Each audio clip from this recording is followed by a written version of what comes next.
Hey, Zachary, thanks for sending in your video here. Excited to be working together. I think we got a lot of great stuff to work with. So I got your notes here on turn 3. Ultimately, what we're going to be focused on a little bit today is to be some card positioning stuff, especially related to your kind of exit reference points, and then a little bit in how you manipulate the throttle in some of these corners as well. So coming into turn 1 here, ultimately, I like the way that we're approaching things. The one thing I want to see you work on a little bit is we have a tendency to coast into break zones. We do it into turn 1, we do it into turn 4. Typically, that comes from maybe trying to break deeper than we really feel comfortable doing. So I want to make sure we're being flat to the break zone, transitioning to the brakes a little bit quicker, even if that means braking a little bit earlier. It just, what ends up happening is when you coast, a little bit of weight shifts to the front, and then when you brake, we don't end up getting the same amount of weight on the front nose. You don't end up having the same amount of grip as you brake. It's not a major difference. It's small, but try to be flat and then transition quickly to the brake zone as well. Even if it means you brake a little bit earlier, right? You're braking just inside the 5 board. Maybe that could be, flat to, flat till here, right? So I'm not saying much earlier, just a little bit earlier, right? So into turn 1, ultimately, there's a couple things happening here, right?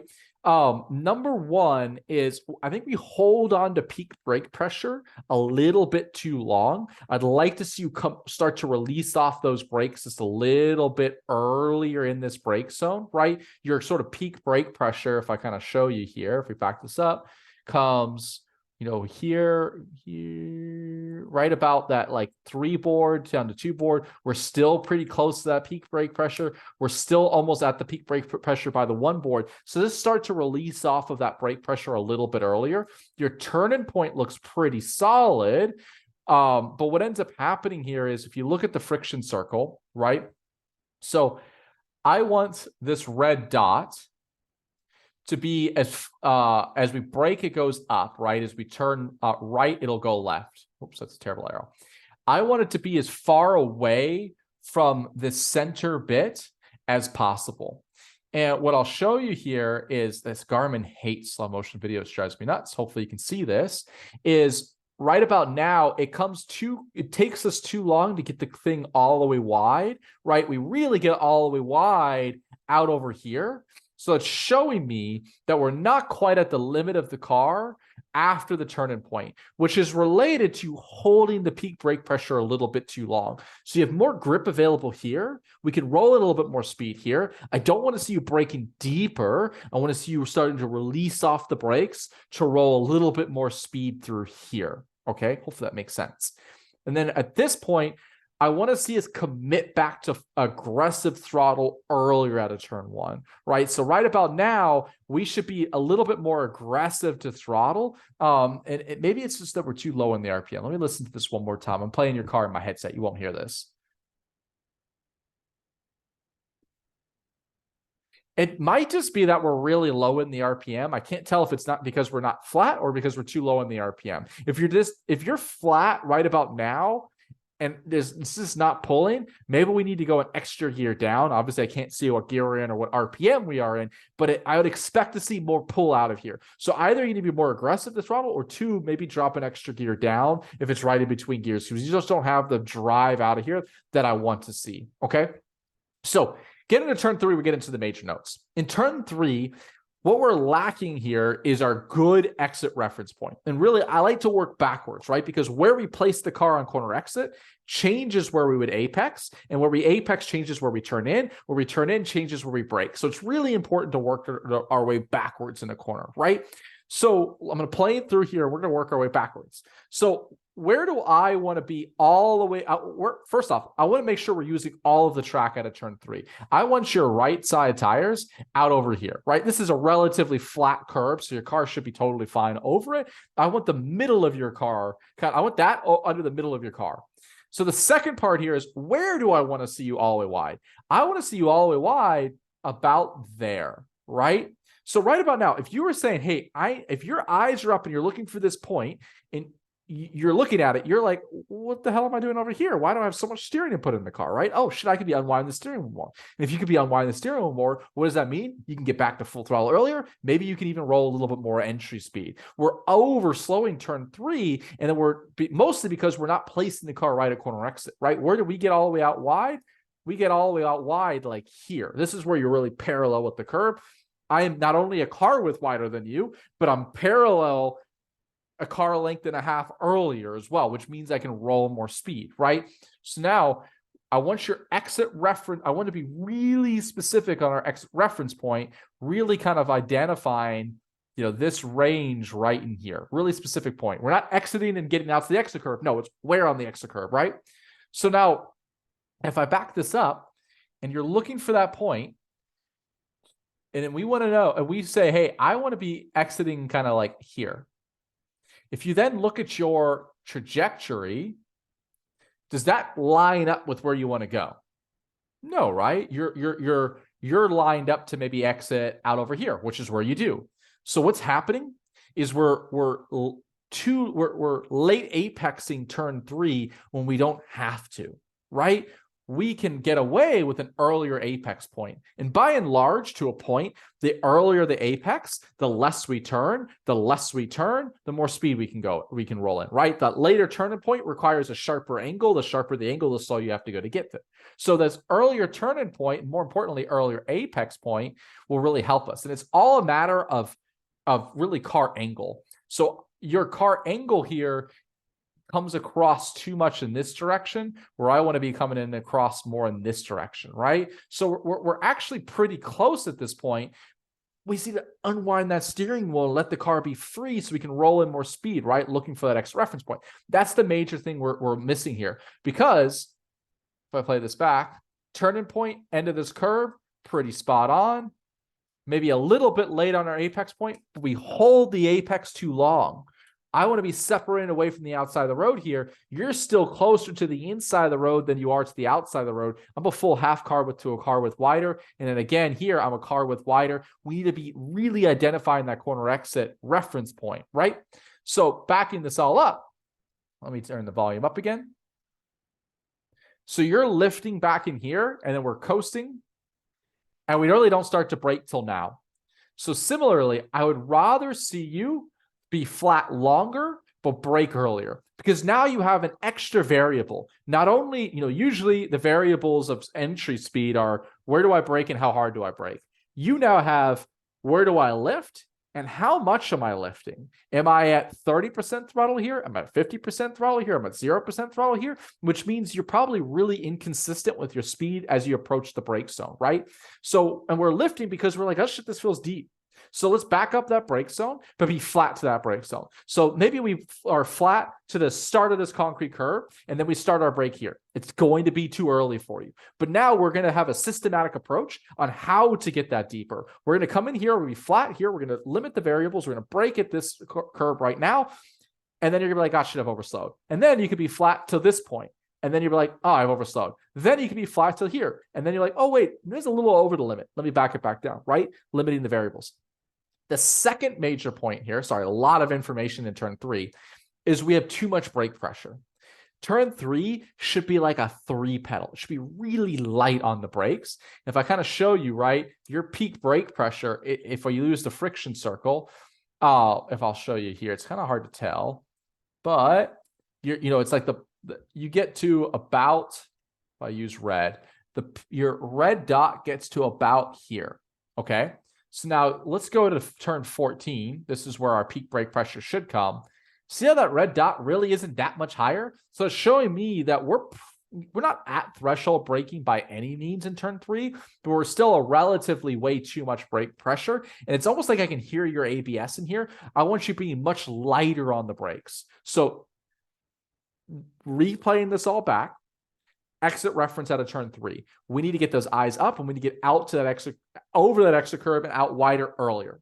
Number 2, don't be coasting to this brake zone. Back your brake zone up, but be flat to it, and then systematically work that brake zone deeper. Number 3, light on the brakes. It should just be like progressive, really light, like a 3 pedal. Much lighter on the brakes through here will help you roll in more speed because we're overslowing corner entry, and then we're not getting back to flat early enough because we're not letting the car be free. Okay? So Turn 4, ultimately, I think for right now, pretty solid. I think we could turn a little bit earlier and we can come across and use a little bit more of this curve to open up the radius of the corner for us, right? There's a few extra feet of track that we can use there by using more of that curve earlier. And it's a pretty smooth curve. So you get away with a little bit early of a turning point, but use the curve. So through here, we're pretty solid. Now, through 5 and 5A, this is where we're going to talk a little bit about our throttle manipulation timing. So I want to see us a little bit more aggressive on throttle now so that right in here, we can lift off the throttle more, but then work it back to flat a little bit earlier. So once again, if I play this in my headset, I'm going to play it, I'm going to talk through what I'm hearing. We're just partial throttle all the way. Let me back this up a little bit more. So we come out, we're partial throttle. We lift in here for a sec. We're back to throttle. We lift. And then we're back to throttle here. That last lift is great. But ultimately what I want to see here is I want to see us maybe lift off a little bit more in here as you're turning in to have a little bit less understeer at corner exit. So give up a little bit now so that right in here we're flat. And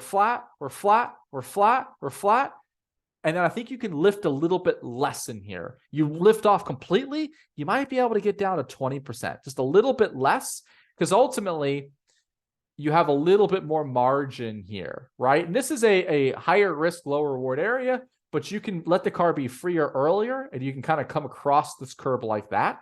So you can you can have a little bit more speed through here. The car will take you a little bit wider where you're kind of only getting to the curb now. Really, when we're at the absolute limit, the car slides a little bit more in here and we're just another tire width or so wider in here. Smaller note, but there's some available for us through there, right? Through here, we're pretty solid. Into the S's, I think you look really good. There's going to be one tiny change that we can maybe make through here, but the turning point right now, perfect. Apex point here, perfect. Your turning point is pretty solid. I think you can turn just a little later in here. I think you turn a little early. You apex a little bit early in here. I think you can use just a little bit more curve, just a little bit more curve, because you end up wider here than I'd really like to see you, and it probably gets a little bit nervous. So I think that little bit later of a turning point, use a little bit more of the curve, will give you a little bit more margin for error here, okay? So this all looks pretty solid to me. Turn 10 looks pretty solid to me as well. Great line, great job manipulating the throttle through here. Really, really happy overall. Oak Tree, really solid. I think the one note here into Oak Tree, if we're nitpicking a little bit here, is you can turn a little bit earlier. I like to aim for the start of, like, to be parallel with the start of that concrete curve. That's what I'm aiming for. So if we're kind of looking for that, I'm probably starting my turning point just a tick earlier than you, right? And I want to be coming through and I want my car angle at, not the start of it. I want my car angle looking like that. So like just past the start of it, parallel with that. I think you can, again, similar to turn 1, we can release off some peak brake pressure a little bit earlier. You hold on to the brakes too long. So I want to see you come off the brakes a little bit earlier so that you can roll a little bit more speed over the top of the hill and then have a little bit more brake, need a little bit more brake pressure in here, right? As we drive out, it sounds really sluggish out of here. I think we're in the wrong gear. I think we can go an extra gear down or lower because it takes forever for us to shift, right? So I think we're in the wrong gear here. I think we can go an extra gear down to get a little bit more pull out through that corner, okay? So as we come into 14, let's play this farther forward. Similar note to turn 1, we're coasting to the brake zone, try to be flat, even if that means brake a little bit earlier, flat to the brake zone, right? Through here, I like the way that you're driving 14, man. This looks really good. The only note is you come over the top of the hill, and then you kind of head straight down to this apex point, right? And then because of that, we apex too early. So I want to be apexing more like here. And if you actually look at the curb, see how light the colors are here, and you can really start to see the rubber start to be laid down there, and you're apexing about a half car length too early. So all we want to do here is, as you come over the top of the hill, we're perfect till now. Just hold the car a little bit left, a little bit more left longer. I don't want to be perfectly on the white line. That would be overslowing, but you kind of just straight line it down to the apex point, hold it left just a little tick longer. And from now, this is where I'm turning in. So I'm like a third of a car, not even a third, like I'm a half tire width wider than you. That allows me to have that later apex point, right? Driving out of here. This looks good. Final note will be out of hog pen. So we're coming in here, turning point perfect. Perfect through here, perfect. We are maybe rolling a little bit too much speed through this final corner, and we're too late to full throttle. My number one priority here in hog pen is getting back to full throttle right in that compression zone. The car compresses, that's where I want to attack the throttle, right? So what ends up happening here is, where do we get back to aggressive throttle? Out over here. Just a tick late, right? So you're bringing a little bit too much speed, and we're a little bit late back to full throttle. So I love the speed over the top of the hill here. Maybe just a little bit more brakes in here to slow it down an extra mile an hour or two. Minimum speed should come right now. This is where I'm accelerating hard. Notice how your minimum speed still at 66. You only start gaining speed out over here. So you gain a little bit, you would probably gain a little bit more than you would gain on me in, but now I'm getting all the way down to turn one because I've got a slightly better priority of where I get back to full throttle. So just give up a little bit more so that you can be aggressively out, like getting back to full throttle in that compression zone to drive out of here, right? So working on our brake, really turn 3, our exit reference point. We're working on our brake application. And then the other central theme is not coasting the brake zones, anything back them up, flat to them, and then working them out so we can systematically approach them now. The final note is we're holding peak brake pressure a little bit too long into turns like turn 1, into Oak Tree, into a little bit, into 14 a little bit. So working on not braking deeper to roll more entry speed, but coming off of peak brake pressure to roll more entry speed. Let me know if you have any questions, and hopefully that all makes sense.